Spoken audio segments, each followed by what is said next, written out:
այս պարագայում ինքը փաստորեն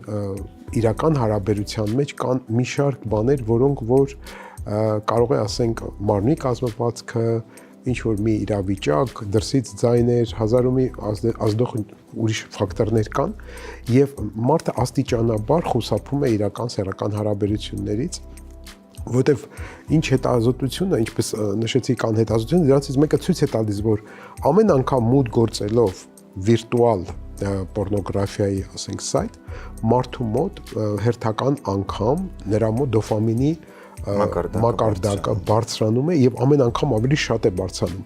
Մինչդեռ իրական սեռական հարաբերության ժամանակ բազմագործոն է, բոլոր գործոնները չէ, որ միշտ համընկնում են եւ մեր երազած կամ իդեալական ձևով են, կարող է նույն չափով դոֆամին չարտադրվել եւ դա փաստորեն խանգարում է, նա նախընտրում է այն վիրտուալը, քան թե իրականը, որը որ ինչպես ասում են ավելի բնական է